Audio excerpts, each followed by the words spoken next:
The presentation today will have 5 parts. The first one, I will give an introduction about our topic, multispectral images, and what we want, our research objectives. Then we will talk about our first contribution, that is a log-label histogram descriptor, continuing with a CNN-based new architecture to describe image from different spectral bands. And later, we will show an application of this cross-spectral descriptor in a visual odometry application, finalizing with a summary of our work and future perspective. So let's start with the introduction. First, the human visual system can only perceive a small part of the electromagnetic spectrum, this part here.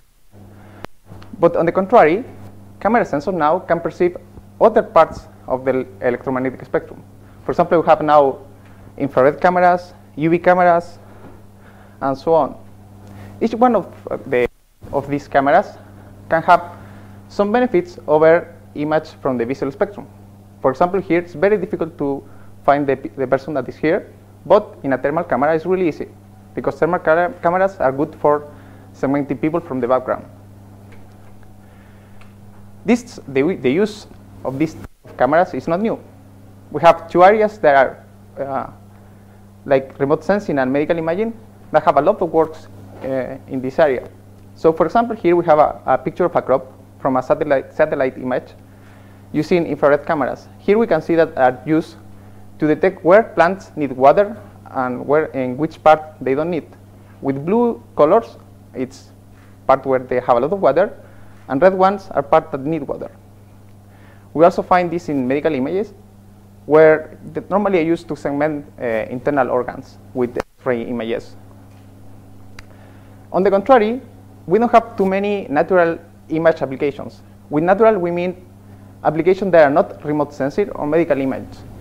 Some applications that are common and we use every day, like driving or taking pictures, and so on. We focus in this type of applications, natural images. So there are some applications that use multispectral cameras right now. For example, you have the Kinect that use near images and visible image to obtain the pose of players to have a better game experience. We have also devices for tablets and smartphones that can be useful to see like thermal images. It's not really thermal, it's a mix between thermal and visible that they call MSX. And also we have industrial application like this that's called heat wave, that what it does is to make thermal mapping of buildings to energy auditorium. For example, here we have the thermal camera and here a Kinect. This is an example of the output of this system. So we know a lot of type of image from different spectral bands. We have algorithms from the visual spectrum, but the question is how well these tools that we have until now work on this new domain. So for example, let's see a simple application that is called feature matching. So in feature matching, always we have 3 steps. The first one is feature detection. So let's see how SIF works here. So in feature detection, the first thing we did is to find features in each image. As we can see, the features are quite, the feature detection is quite different in both images. So it's not work as with just visible images. Then we describe these points in each image, and then we do the matching, normally with L2 distance. As we can see, SIF works really bad in this kind of environment. So basically, we have to do two things, or adjust these tools that we have for visual applications, or reformulate them from 0 and create new ones for this type of applications. What are the problems? For example, when they are doing matching, the top images are from the near spectrum, from the visible spectrum, and the bottom from the near spectrum. So there's a few things. For example, here we can see red colors cannot be are not in the near images. So there are some objects that are visible in one camera and not in the other one. Here we have another problem that's common for descriptors, like we go here from a black color to a more darker color. But here is inverse. So this is a problem for descriptors, because normally descriptors measure gradients from 0 to 360 degrees. And the other one is that normally near images have more information or are more robust to light than, for example, a visible image that has a lot of shadows. This new challenge depends on the type of image that we use. For example, in this thermal image, we have another type of challenge. For example, this line just disappears. And why is that? It's because thermal cameras, what it does is they give you information about the temperature of objects. So probably here, the temperature of the line and the terrain is almost the same. So here is homogeneous. We also see that details are lost in this kind of images. We have more problems with thermal images. For example, when we take indoor images, it's really difficult to differentiate between different objects, because normally in buildings, for example, temperature so the temperature is really homogeneous. So what are our research objectives? We want to create tools to apply in these cross-spectral applications. We are just taking this item. We are trying to improve feature description, although we do some efforts in feature detection in the last part of the presentation. So our objectives are improve the performance of current techniques here, explore application for these new techniques, and finally acquire and sharing new multispectral data set, because there is not much available because of a lot of reasons like cost, and they are very difficult to do it. So let's start with our first contribution, that the log-gator histogram description. The intuition is really simple. Basically, it's it's from this paper from Morris in 2007, and it's about that he analyzed the statistic of infrared and visible image, and he discovered that the only thing that remained constant between both images is the overall shape of the object. So basically, we know that we cannot cross in color, texture, and so on. We need to make a descriptor that takes care overall of the shape of the objects. So let's see some related work. The first one is edge histogram descriptor. Basically, this descriptor, what it does is you divide a patch in 16 parts. You take one part, and then you apply 5 different Sobel filters. Each one will give us information about the edge orientation. One horizontal, vertical, 45 degrees, 135 degrees, and no orientation at all. With this information, then we take the most predominant orientation, and we create a histogram, 6 bins per square, with a total of 8 bins at the end. Another technique, So here we can see a difference between this algorithm and SIFT. SIFT was not very good, and the contrary, EHD has a lot of correct matches in contrast. There is another work that is called PCAHD that is very similar to the previous one, but they add 24 bins from log-gator histogram for log-gator filters. A log-gator filter basically is a combined filter that has some frequency and orientation information. They are robust against different illumination changes.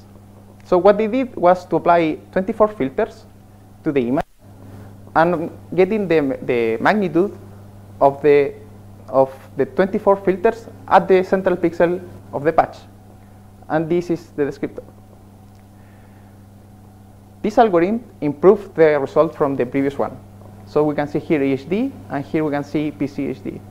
As we can see, we find much more correct matches, but we lose some time of information that is down here. Our contribution is basically a sum of the 2 previous algorithms. So as you can see here with our result, we are getting more matches on top, and we are also getting the matches that were lost in the previous technique down here. So basically what we did was to create a EH descriptor. Instead of using Sobel filters, we use log-gator filters. So the algorithm is really simple. First, we have an image patch. We convolve with 24 log-gator filters, 6 from different orientations and in 4 different scales. Then, as with the HD, we divide the image in 4x4 subregions. We create an histogram on each scale. And at the end, we concatenate the descriptor. So now we have the algorithms. And we have to evaluate the algorithms. For that reason, we use 3 different data sets that we will explain in the next slides. And a very simple metric that is called precision, where precision we define as C, that is the total number of correct matches, divided by the total number of matches. It's important to notice that we use ransack to clean a little bit of the points, remove all layers. So the first data set is called near scenes. It has 477 images in 9 different categories, and images from each category are kind of different. For example, here we have mountains, and we have a lot of mountains, of course. In urban, we have a lot of houses, and in country, we have mixes between houses and crops and fields, and so on. The other dataset is from Chen in 2014. We have 124 images in 2 categories, flash and not flash, and RGB and we can see that depth is a really hard case because we lose all texture. So here the mug has a lot of letters. Here doesn't have any. And the last dataset is one that we made during this work that we call CVC bis al LWIR. Basically, this is long wave infrared. So our dataset is small. There are 44 images that were captured around the CVC campus. This is an example of these images. Capturing this image was not easy. There's a lot of problems. The first one is we need these cameras. And they have to be very close because since we are taking images of buildings, we need to take it very far to have like planar objects. And the other one is we need to build a trigger for capture the image at the same time. This is the trigger. Additionally, there is another problem that is calibration. Normally, calibration is done by using a chess pattern. The problem is chess pattern cannot be seen in thermal infrared because thermal infrared shows temperature, not color. So what we had to do is to create a chess pattern that was visible in both the spectral bands. How we did this? With a reflective metal paper. So the reflective metal paper in front of the sun gets a pattern like this, which is very good for doing calibration after. After the calibration was done, we rectified the image and we aligned the image manually. So how were the results? First, we are not using feature detectors. So basically, we don't have information about the size of the feature. So we predefined the sizes. For the RGB and deep, 32 by 32, and for the cases, 80 by 80. From here, we can see that the overall result, our algorithm is better than the other ones. We can also see that 2 cases, they were kind of easier than the other 2. This is because the spectral bands are quite similar, and this is because both images are from the visible spectrum. At the same time, we can see that here we have very low precision. And why? Because the spectral bands are quite far apart. So it's very difficult. There's another thing that probably this value, maybe it's impossible to reach to this kind of precision because naturally, maybe there is not an object in one image, or maybe the object is not in the other image, but object disappears. So maybe this is even impossible to reach this kind of height. Then, after we did this work, we started to work with CNNs. And the first thing that we did was to check the state of the art. At that time, there started to appear a lot of work doing CNN-based description. We have this work from Sago Rukio in 2015 that he showed a lot of architectures to do feature description. Then we have another work here that's called MatchNet, that they were like improving the speed of this. And finally, another work that is the base of our contribution that is called PNNet. That is a triplet, it's a way to create descriptor using triplets. So we will review each one, and we'll see how they behave in 2 ways. First, how they behave the trained networks from the visible spectrum on this cross-spectral case, and we will retrain these networks to work on cross-spectral images. So we need to know how well they can generalize over different data sets. For this, we need training data. We need a lot of training data. So what we did was to take this near-ins data set, and we create a huge data set of small training patches. We have two types of data. One we call positive or matching cases, that, for example, this and this. That is the same image put into different spectral bands. And non-matching cases that we have images that are different from different spectral bands. So we have this amount of patches per category. It's more than 1 million of patches. So the question was how we evaluate this. So first, we decide just to train on one sequence and test in all the others. The reason of this is because the country sequence has almost image of every other type. So it was a very good starting point. And the other, we decided to use this metric that is quite normal in the literature. That's called false positive rate at 95%. Basically, what we do is we sort the distance and we look where the error, the recall is 90%, and we measure what is the false positive rate at that value. So let's start with the first network. Basically, there are two networks here. It can be a Siamese network or a pseudo-Siamese network. Basically, we have an image patch in one side. We generate the descriptor with this network, and then we use a metric network or a L2 measure to know the distance between both patches. If these networks are the same, it's Siamese, and if they are not the same, they are pseudo-Siamese.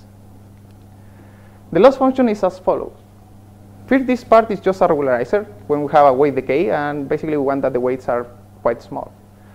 And this part is a margin criterion that what it means is that, for example, it can have two types of library. If they are a matching example, it has +1, and if they are not matching example, it's -1.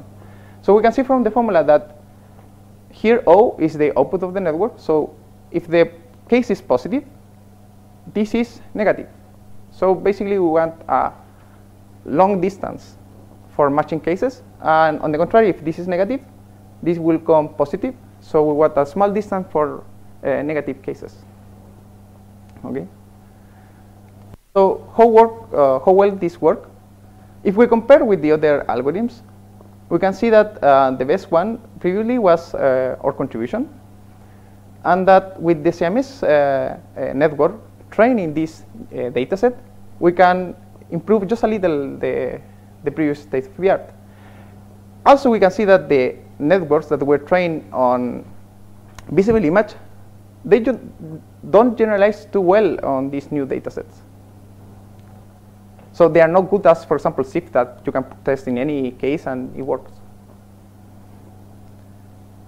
Each one of these are the categories. I forgot to say that. In terms of BIS and thermal images, the results are quite different. We can see that the networks or the classic feature descriptors are much better than the training networks. It's the same as before. They don't generalize very well for new cases that have not seen during training. We have another type of network that basically this is not a descriptor. It's called two-channel networks, but can be it can be used as a descriptor. Basically, we have two images from different spectral bands, and we create an image of two channels. We use the same loss function, and the difference here is that we have a metric network. So how well this new network performs? This was the best network that improved the result, the previous result. For example, we can find a 4.4 that is much better than the previous techniques. The only problem with this new network is that it's really slow because we cannot pre-compute anything. We need to compute everything always. Okay. The other interesting thing about this network is that it generalizes quite well with thermal and visible images, and this is quite nice because normally it's difficult to find data from thermal images. So if we can train in the visible and the near, we have a lot of data set, and then we can use it in this thermal case, it's very good for us. Another network is called Triplet Network. Basically, this network is a network that mines during training. So it works better than the other ones when, and just when, we're trying to get a descriptor that works with L2 measurements. Basically, here we want to replace, create like drop-in replacement for SIF using KNNs and so on. So how this works? At training time, I always have to put one matching case and two non-matching cases. So basically, here we have a matching case. This is the same as this, but in different spectral band. And this other one is a question.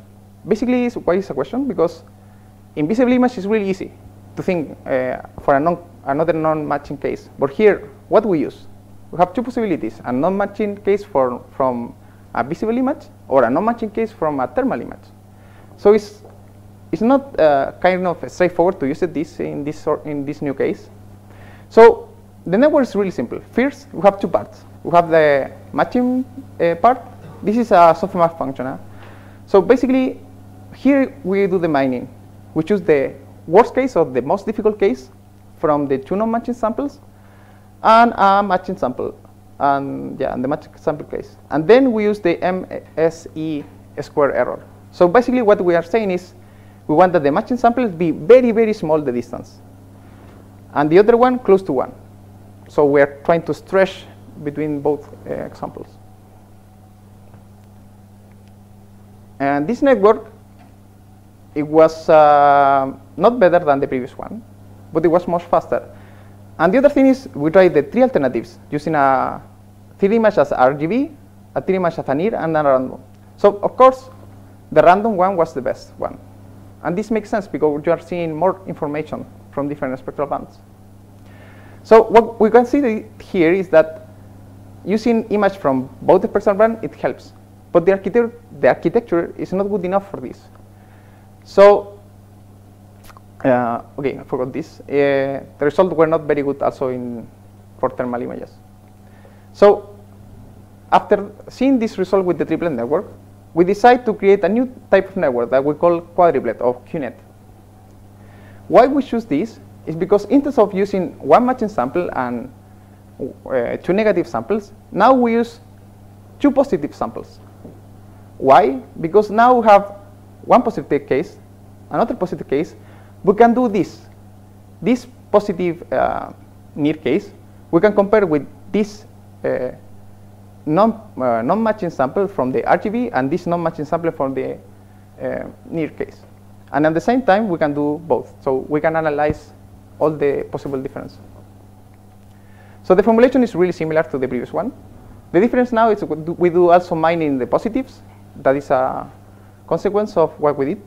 And we mine on more negative samples.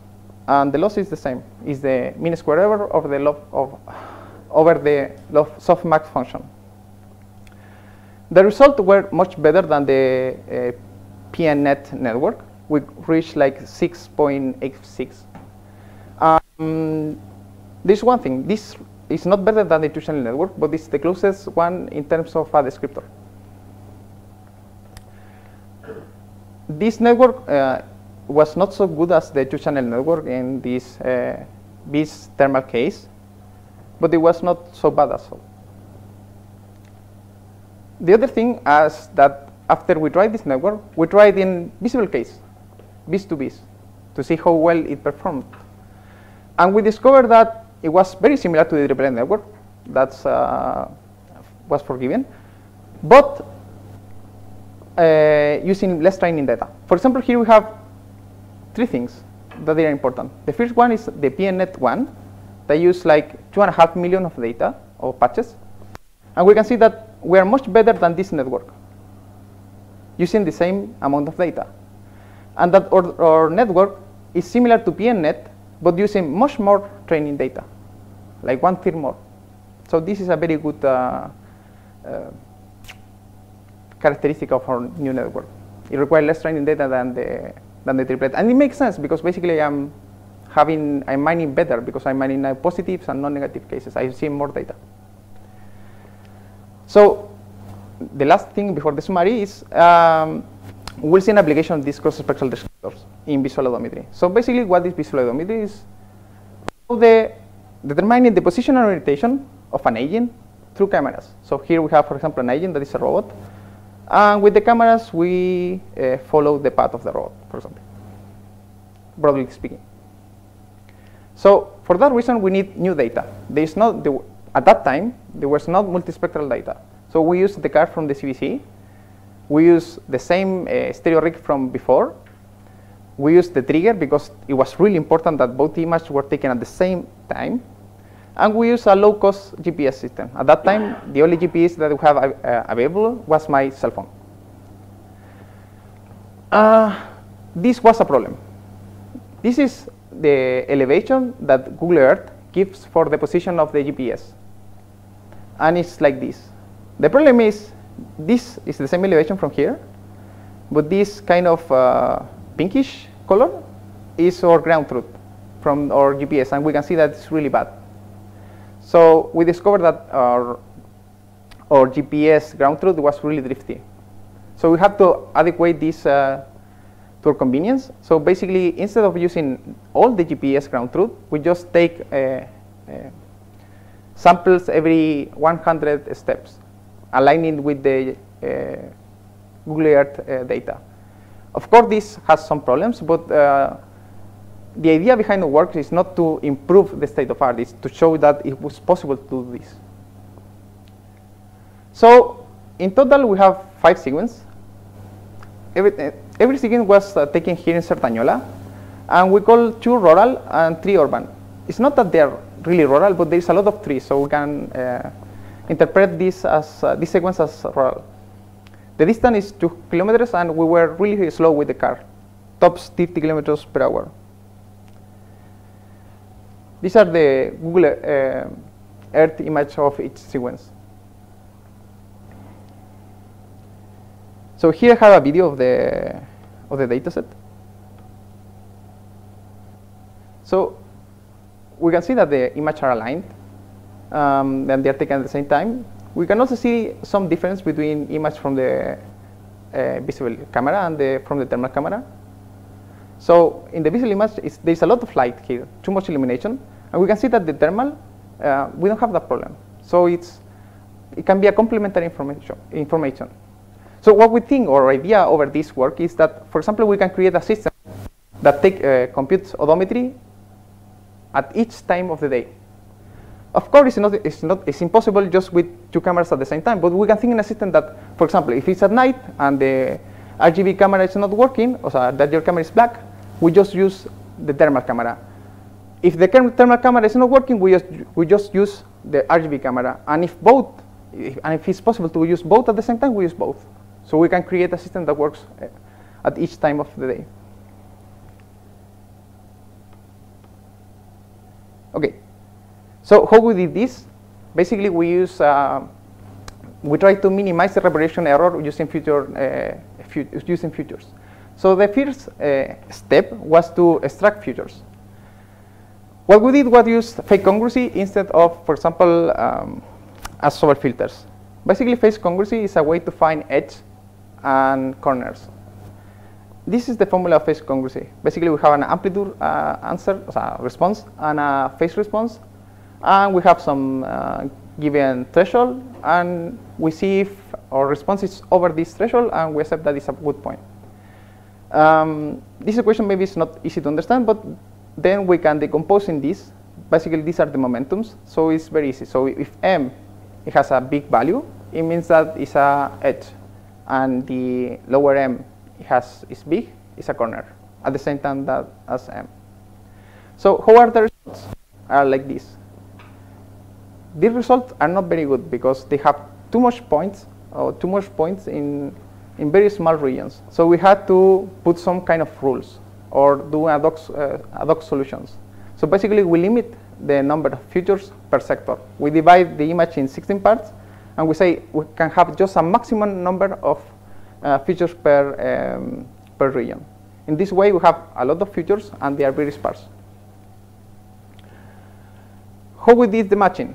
The matching is in 2 times, at time 0 and time 1. So basically, first we have the stereo matching at the same time from the left image, that can be the thermal or the RGB, and the other one at the right. So first, we have a point here, and look the match here. This is a line search, because since the images are rectified, we just have to search in the same line. Then, when we look for the right image at the time t1, this is different, because we have to define a search window, since the images are not aligned. Then, from this image, we jump to the left image. Then, it's again a line search. And then, we go back to the left image looking for a search window. If the whole process starts from here and here, we define that this is a no 3D point. If this doesn't happen, we use this kind of points. Okay?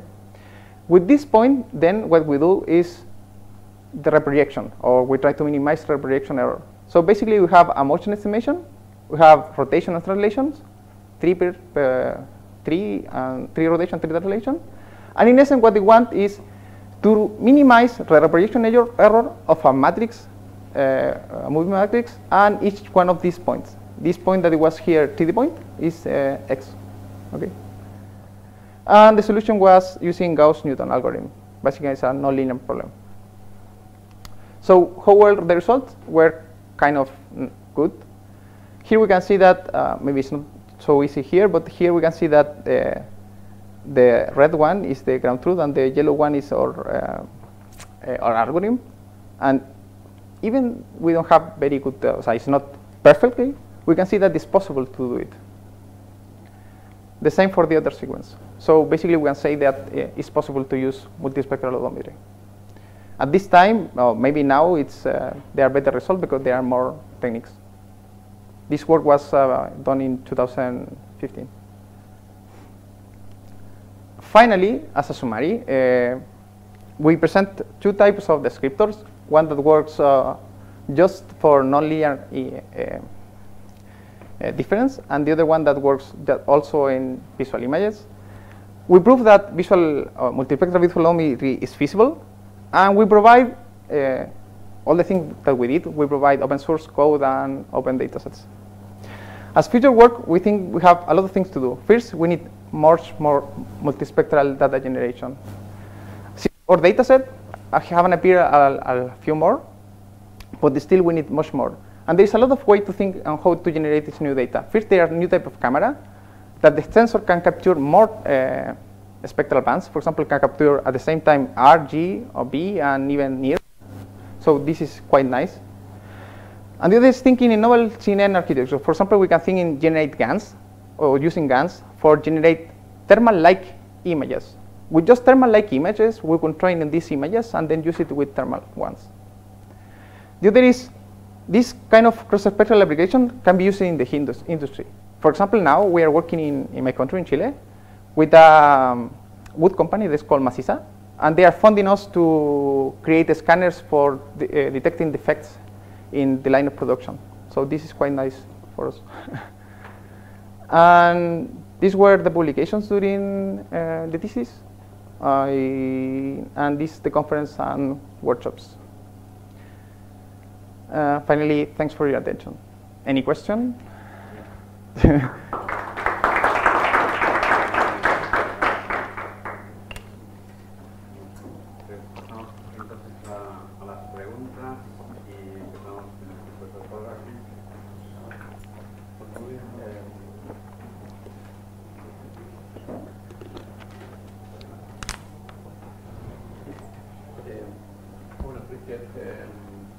Me cuesta un poco hacer las preguntas en castellano, pero la primera vez que lo hago, pero vamos a ver.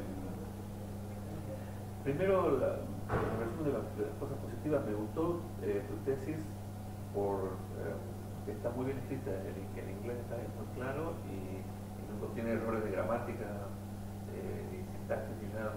Para mí es un placer leerla. Parece obvio, pero no es obvio. Muchas de las tesis que me tocan leer son difíciles de leer porque no están, la gramática no está bien, y el estilo ni el sentido. El trabajo también me gustó, me fue fácil también de entender.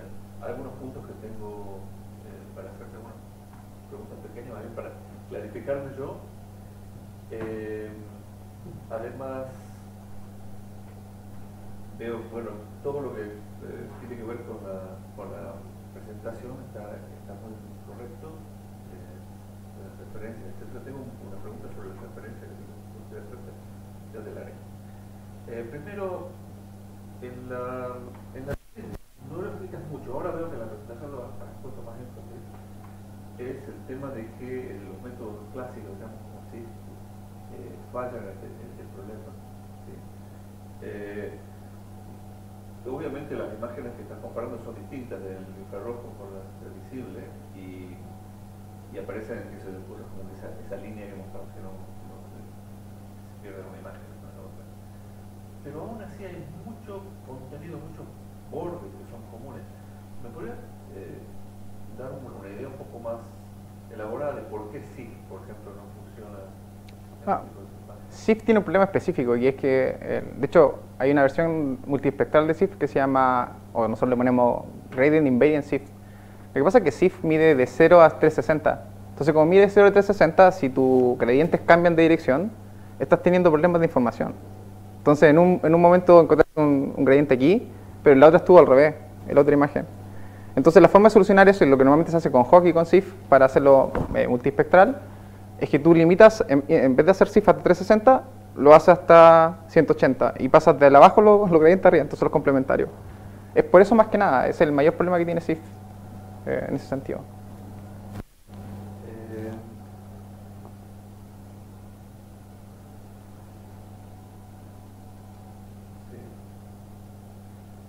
Hay una cosa también que me gustaría preguntarte. En la página 18 de tu tesis dices, ¿qué quiere decir cuando habla de las cámaras montadas sobre el par de cámaras? ¿Sí? Sí. Y dice que ajustando la distancia focal de manera que los píxeles contienen la misma cantidad de información. ¿Qué quiere decir con eso? En simple es parte de que cuando tú tomabas una foto con las dos imágenes, básicamente la botella era del mismo tamaño en los píxeles de las dos cámaras, o esa botella por ejemplo. O sea, el ángulo de las dos cámaras. O sea, no solamente el ángulo. ¿Y el número de píxeles? Sí. Entonces básicamente, de hecho, lo que nos pasó es que tomamos las fotos con las cámaras sumamente cercanas, pegadas, y después ni siquiera teníamos que rectificar, porque ya estaban rectificadas solas, o sea, el movimiento que hacíamos de la imagen era pequeñísimo. Ahora, ¿no ha habido otros problemas típicos del infrarrojo, como por ejemplo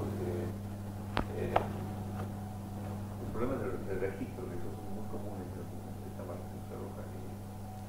Sí, lo que pasa es como el huevo y la gallina, porque básicamente para registrar tengo que usar descriptores. Pero lo que uno hace, lo que hicimos nosotros fue hacerlo a mano. Toma un poco de tiempo, pero lo hace una vez y ya no hay problema. De hecho, fue lo más fácil que hacer. O sea, básicamente teníamos los patrones de calibración, usábamos los features los dejábamos con el mouse y después usamos buckets y ya está.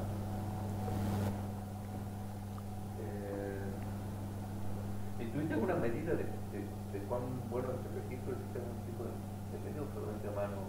Ya, eso en realidad no hicimos ningún tipo de análisis estadístico, simplemente la sobreponíamos y veíamos cuánto era el detalle. Y a lo más los errores eran como de 5 píxeles. De hecho, no lo dije, pero cada vez que medíamos, nosotros definíamos un threshold como de 5 para aceptar este tipo de error. O sea, no era solamente tenía que ser píxel a píxel, sino que definíamos un radio pequeñito.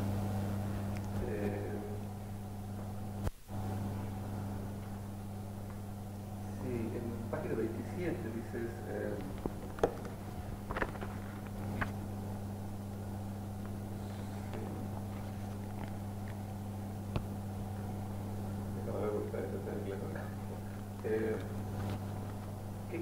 ¿A qué te refieres cuando habla de non-linear intensity variation between pairs of images? Vale. Y habla así, dice configuration setup. Esto no me quedó muy claro en la traducción, me parece que es en la página 27.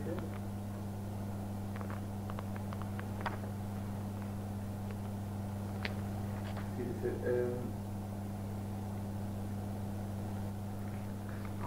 Exactamente, el primer párrafo de la introducción dice non-linear intensity variation between the pair of images. A pair of images can be the result of different configuration setups. ¿De qué configuración setup se refiere? El uso de cámara. Básicamente nos referimos al setup del hardware. Por ejemplo, tener una cámara infrarroja y tener una cámara visible. ¿Y por qué non-linear intensity variation. ¿A qué te refieres eso también? Que por ejemplo son no lineales porque por ejemplo puede haber un objeto en una imagen y la otra puede que no esté.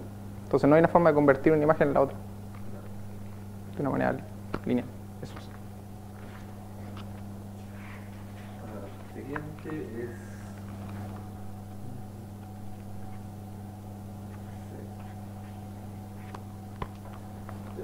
En la página 30 explicas cómo creaste tu histogram descriptor, ¿no? El descriptor del histograma, ¿sí? Y me hubiera gustado saber, bueno, obviamente te centras en el que funciona, me hubiera gustado saber cómo fue el proceso que seguiste para llegar a este histograma que funciona, Vale. Descriptor que funciona. ¿Qué otras cosas probaste? Esto me hubiera gustado un poco... Como dije, la intuición era que básicamente hacer un histograma de borde funcionaba. Pero también vimos que en el otro algoritmo que los filtros de Gabor son mucho mejor que Sobel, porque el problema de, o sea, cómo funciona log Gabor, básicamente uno puede pensar que se basa en la fase y no en la intensidad. Entonces, por ejemplo, si tú tienes problemas de intensidad, como con Sobel, si tú tienes mucha luz en un lado, afecta al resultado de la otra. No es tan similar. En cambio, como tú trabajando con la fase, son más similares en o sea, los bordes de las dos imágenes. Entonces la intuición era que hacer un histograma estaba bien, pero era mejor mejorar la forma como tú estabas calculando los bordes. Entonces la verdad es que lo primero que tratamos era hacerlo más pequeñito porque el histograma que nos quedó fue bastante grande, 384 creo. Y primero probamos esta versión pequeña y vimos que era bastante similar al resultado actual. Pero después vimos que en realidad probamos casi un montón de combinaciones. Y después vimos que concatenar los resultados en diferentes escalas era mucho mejor. Eso decía que quizás hubiera sido bueno poner un poco las cosas que probaste que no funcionaron, para que quien lo lea también tiene que probar cosas parecidas, sepa, ¿me entiendes? Porque el resultado no es solamente el resultado positivo, el resultado negativo también es muy interesante, porque son caminos que lo menos no seguimos, ¿no? Entonces, por ahí poner el proceso de creación de este descriptor, incorporar también las cosas que has probado y que no han funcionado, por ahí ayuda a los que lean la tesis, a los que van a tratar de mejorar sobre tu trabajo.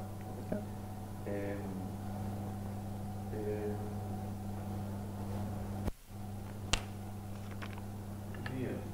Una otra cosa también, hay algunos casos en que usas términos técnicos. Yo que no soy del área, me ha costado seguir porque por ahí ponen el nombre de un método, por ejemplo,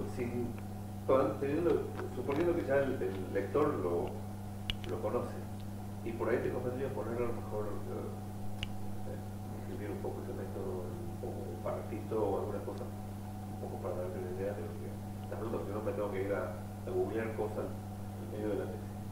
Pero bueno, entiendo que hay un trade-off entre de hecho, términos técnicos y no, porque tampoco puedes explicar todo. No, de hecho tienes toda la razón. Lo que pasa es que creo que a mí me falta todavía esa parte de aprender a explicar todo, tiendo todo a resumirlo lo más posible, y eso es un problema que tengo que mejorar, sobre todo cuando escribo paper. No, pero creo que la tesis está bien resumida, ¿no? Me parece, lo que quizás yo mejoraría es definir algunos términos la primera vez que los usas, y después ya no los tienes que definir más, y ya está. Pero más bien, último es,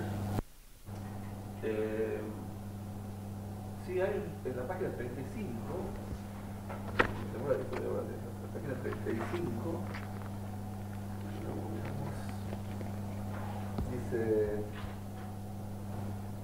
dice la performance of CNN models still unknown in cross-spectral scenarios. En la página 35 habla prácticamente que es la primera vez que se usa CNN para este problema, y sin embargo estaba mirando en la internet, me di cuenta que hay un paper de Ángel, de Suárez, Zapa y Vintimilla del 2017, del mayo del 2017, que no lo mencionan, que habla de este tema. Sí, de hecho, ese se basa en un paper que tenemos nosotros. Pero es que este es el problema con las tesis, es que ahora son 4 años atrás, y uno es difícil, por ejemplo, no sé si esto tiene que ver con ahora, pero es difícil de repente decir soy el mejor o hice lo mejor, si ahora cada una semana todo va cambiando. Entonces las tesis son como, si ya las conferencias son desactualizadas, la presentación de la tesis tiende a ser más desactualizada que todo lo demás, entonces es como difícil hacer un trade-off entre esas cosas. Por eso es como uno dice, no había ninguna técnica hasta el momento, pero después, 4 años después... Claro. Bueno, quizás sería bueno poner, cuando hace esas frases, poner la fecha en la que O at the time. time of writing it, pero lo demás está bien. Bueno, ya con esto, por finalizo el orden. Bueno, pues a mí también me ha gustado bastante la tesis. Al principio creí que no me iba a enterar de todo, pero casi me la he leído de un tirón, de que no es demasiado larga y que está bastante resumida las cosas. Pues la verdad es que la he seguido bastante bien y por eso te felicito, y también al director, que seguro que te ha ayudado a organizarla. Quizás yo lo que haría es tal vez poner algún, como sugerencia, ¿no? Ya está hecho, pero una especie de tabla de acrónimos y también un pequeño apéndice de algunas partes, por ejemplo, sobre todo lo que tiene que ver con la aplicación y el método que ha utilizado para de Gomotion y toda esa parte que pues ayudaría a incluirlo, ¿no? Sí. Solo una pequeña... No, tiene razón. De hecho, lo que pasa es que y aquí teníamos una diferencia, que el paper que hicimos de Gomotion es mucho más completo. Lo que pasa es que lo que nos interesaba mencionar aquí era que básicamente se podía, no nos interesaba tanto el resultado, y eso tal vez fue el error que tuvimos. No, vamos a ver una... Lo que pasa es que, me refiero a que no hicimos una contribución en Gomotion. Básicamente tomamos una técnica que ya estaba. Pero no me refería tanto a eso, sino a que el documento sea autocontenido. Ah, vale, vale. Me refería más a que el que lo lea, pues, en la medida de lo posible no tenga que acudir a demasiadas fuentes externas, pero bueno, Vale, te entiendo. Tienes razón. Bueno, no pasa nada. Y, bueno, tenía algunos comentarios, algunas dudas, y tengo aquí un poco desordenada. A ver, voy a empezar, quizás alguna más o menos me imagino cómo se hace, pero por si acaso te lo pregunto y así me quedo claro. Bueno, en el caso de la red de los canales, cuando empieza a hablar de la arquitectura de Deep Learning, cuando dices que mezclas las imágenes y construye el patrón, simplemente es que pega una detrás de otra, ¿no? Sí, sí. Ahí no hay ningún tipo de proceso de combinación especial ni nada. No, solamente pegar una detrás de otra. Sí. Vale.